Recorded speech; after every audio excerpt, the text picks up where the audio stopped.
तो बहुत सारी चीज़ें। अच्छा, नेक्स्ट मेरा क्वेश्चन ये है कि एक से मार्जिन क्या रखना चाहिए पीएल के ऊपर? एक बंदे ने काम शुरू किया स्टार्टअप, तो उसका जो प्रॉफिट मार्जिन वो कितना होना चाहिए? ज़रा इसमें मार्केटिंग भी आप करनी है, सारी चीज़ें करनी है, तो मार्जिन की रेशो क्या होनी चाहिए? मार्जिन आप लगा लेंगे 50% के करीब मिनिमम हो, ठीक है। कि आपको अगर एक चीज़ पड़ रही है 1000 रुपये के अंदर, ठीक है, तो 1000 रुपये की आपकी प्रोडक्ट है, 200 डिलीवरी है, कितने 1200 हो गए। अब 2000 रुपये के अंदर उसको बेच रहे हैं प्रोडक्ट, डिलीवरी या बाद में रखें, ठीक है। अब 2000 में बेच रहे हैं आपको, अगर फॉर एग्जाम्पल 4 का ROS आता है, ठीक है, तो मतलब 500 रुपये आपके ऐड पे लग गए, 200 रुपये डिलीवरी होगी, ठीक है, 700 हो गया, 1000 की प्रोडक्ट 1700 बाद 2000 में बेच रहे हैं, ठीक है। स्टार्टिंग के अंदर आप जब products he come, units come by कर रहे होंगे, आपके मार्जिन होंगे ये। जब आपने पीछे से अपनी क्वांटिटी बढ़ानी है, जैसे आपको सेल आनी है, आपको जो 1000 में चीज़ पड़ रही है वो आ जाएगी 800 पे, वहाँ से आपका मामला सेट हो जाएगा।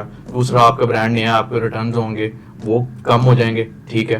तीसरी चीज़ ये कि जो आप 2000 पे सेल कर रहे हैं, आगे जाके 2200 पे सेल कर सकते हैं, ठीक है। एक ये चीज़ है फोर्स कंडीशन के अंदर। ये तो जो हैंडसम मार्जिन मुझे नजर आते हैं वो 60-70% हों तो फिर मज़ा आता है। सही। नेक्स्ट ये है कि जो मार्केटिंग बात करें, तो एक तो ऑनलाइन मार्केटिंग जिसमें ज़्यादा मोस्टली लोग मेटा की बात कर रहे थे, मेटा एड्स। इसके अलावा कौन सी ऐसी मतलब की है जिसके ऊपर हम चलकर अपने ब्रांड को ब्रांडिंग कर सकते हैं? किस तरह कौन से तरीके हैं और मार्केटिंग के मेटा के अलावा, फेसबुक एड्स के अलावा, इसके अलावा और कौन सी हैं जिससे कि ब्रांड को बिल्ड कर सकते हैं? इसके अलावा मेन तो हम एड्स ला के सेल ले रहे होते हैं मेटा के ऊपर, मैक्सिमम लोग चलाते हैं 90%। उसके साथ हम कर सकते हैं टिकटॉक एड्स को, ठीक है। पहले टिकटॉक एड्स की बड़ी एक लगा लेंगे अजीब सी ऑडियंस है थी पाकिस्तान में, लेकिन अब जो मैच्योर बंदे हैं वो भी टिकटॉक के ऊपर आ गए हैं, ठीक है। तो ऑडियंस उसकी कुछ पहले से बेटर हो रही है। एक टिकटॉक को देख सकते हैं, दूसरा गूगल एड्स को देख सकते हैं, ठीक है। वहाँ पे आपका कॉस्ट पर परचेज थोड़ा सा ज़्यादा भी है ना, आपका वो बहुत अच्छा है, इंटेंट बंदे का बहुत क्लियर है, कन्वर्जन रेट बहुत अच्छा है, और with the passage of time वो नीचे आता है कि इसको देख सकते हैं। दूसरा, अगर आपकी कैटेगरी से रिलेटेड स्नैपचैट की ऑडियंस है, आप उसको टारगेट कर सकते हैं, एक ये है। और दूसरा, अगर आपने सिर्फ सेल ही करना, फिर आप फिजिकल मार्केट की तरफ भी आ सकते हैं। अगर आपका ब्रांड है तो आप ऑनलाइन बेच रहे हैं इन्वेंट्री की, आपके पास टेंशन नहीं है, तो आप क्यों ना आप जो आपके डिपार्टमेंटल स्टोर्स हैं उसके अंदर जाएं, उसके अंदर रखें, कोई मसला नहीं है। इधर आपने ऑनलाइन के अंदर स्टोर बना लिया, डिजाइनिंग देखनी, सो चीज़ें देखनी है, उधर आपने अपने सेल्स की टीम बैठा लेनी है। अगर आपके पास खुद नहीं, आप जा सकते, टाइम नहीं है, नहीं तो खुद जाएं, आप वहाँ से ऑर्डर लें, उनको कहें कि हमारी प्रोडक्ट यहाँ से रख लें।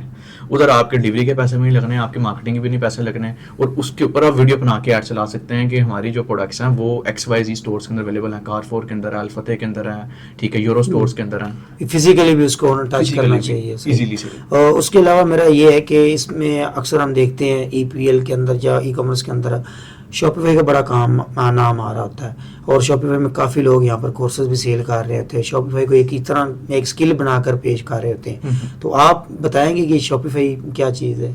शॉपिफाई एक प्लेटफॉर्म है जिसके अंदर आप एक वेबसाइट बनाते हैं, तो डाटा आपका स्टोर होता है, ठीक है। आपने वेबसाइट पिक्चर्स लगाई हैं, वीडियो लगाई है, ठीक है, उसके अंदर मल्टीपल आपने पेजेस बनाए हुए हैं, तो उसका जो डाटा पीछे स्टोर हो रहा है ना, जिस हार्ड के अंदर, वो होस्टिंग के अंदर स्टोर हो रहा था। तो शॉपिफाई एक किस्म की होस्टिंग है, ठीक है। जो आपका नाम है वो आपका डोमेन है, ठीक है, और होस्टिंग आपकी शॉपिफाई है, इसके अलावा कुछ भी नहीं है। बाकी एक CMS का प्लेटफॉर्म है, ठीक है, जिसके अंदर आप वेबसाइट बनाते हैं, खत्म है। बाकी वो सारा जो बिजनेस मॉडल है वो ई-कॉमर्स का ही है, ठीक है। ई-कॉमर्स को भी लोग गलत समझ रहे होते हैं कि जो प्रोडक्ट, ई-कॉमर्स का डेफिनेशन ये है कि ऑनलाइन कोई भी हम फिजिकल चीज़ या डिजिटल चीज़ बेच रहे हैं या खरीद रहे हैं, वो सर्विस है या प्रोडक्ट है, इसे कहते हैं ई-कॉमर्स।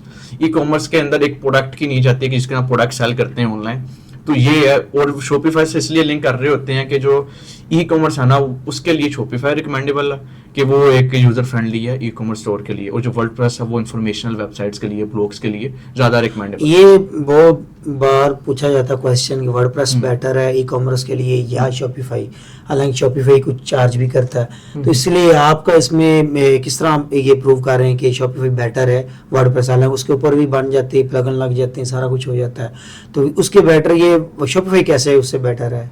शॉपिफाई बेटर इस वजह से है कि शॉपिफाई आपको स्टैट्स देता है, ठीक है। आप उसके एनालिटिक्स के अंदर अगर जाते हैं तो आपको बताता है इतने सेशन है, इस प्रोडक्ट पे ज़्यादा सेशन आया, इस पे कम सेशन आया, इस प्रोडक्ट की ज़्यादा सेल आई है, इस जगह से, इस सूबे से ज़्यादा सेल आई है, इस सिटी से इतनी सेल आई है, ठीक है। जो ये इतनी इन डेप्थ चीज़ें हैं ना, स्टैट्स हैं, ये वर्डप्रेस के अंदर नहीं होते।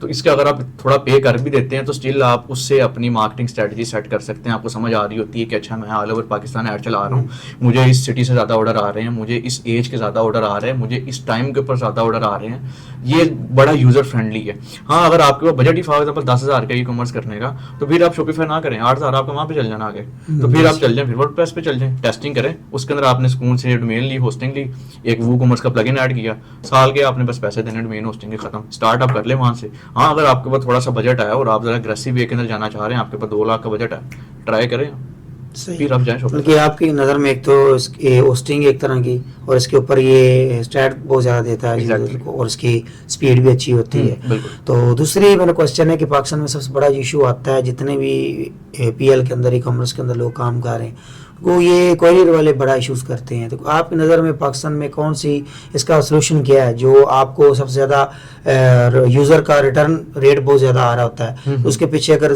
मोस्टली ये हम पढ़ रहे होते हैं कि कोरियर वालों की वजह से इशू बन रहा होता है, तो आप भी इसमें काम कर रहे हैं, तो आपके नज़दीक इसकी क्या टिप्स है, इससे कैसे बचा जाए? इससे सर बचने के लिए सबसे पहली चीज़ है कि बाहर अगर कोई यूएस मार्केट के अंदर अगर आप करते हैं ना, तो कस्टमर ने पहले पेमेंट करनी है, मामला सुकून है। इधर क्या है कि इधर कस्टमर भी अब्यूजिव है, पहले सेलर होता है, सेलर आप ठीक है लेकिन कस्टमर है, तो इसके अंदर आप तो पहले करें कंफर्मेशन कॉल। जो शॉपिफाई की सेल है वो आपकी जेन्युइन सेल नहीं है, शायद जेन्युइन सेल आपकी वो है जो डिलीवर हो रही है, ठीक है। तो अगर आप किसी बंदे को आपको शॉपिफाई की सेल दिखा रहा है, तो आप अपने माइंड के अंदर पहले 10-20% सेल माइनस करते हैं वहाँ से, ठीक है। तो एन एवरेज पाकिस्तान, ये अक्सर देखा कि वो स्क्रीनशॉट दिखा कर ना कोर्स सेल कर रहे हैं, इतने हजार की या इतने मिलियन की सेल हुई है, तो उसके ऊपर बहुत सारे लोग उनके कोर्सेज बाय भी करते हैं, तो बहुत सारा एक तरह के एक मंजन सेलर तरह चल रहा होता है। तो ये वो लोग पीछे चीज़ें नहीं देखते कि इसके पीछे चल क्या रहा है, कितनी कॉस्टिंग है, मार्केटिंग के ऊपर क्या चीज़ें हैं। तो सही, तो इसके बेहतर ये कि आप उसकी पूरी टीम रखें जो आप कंफर्म करे कॉल्स, और आपको कस्टमर से टच हो।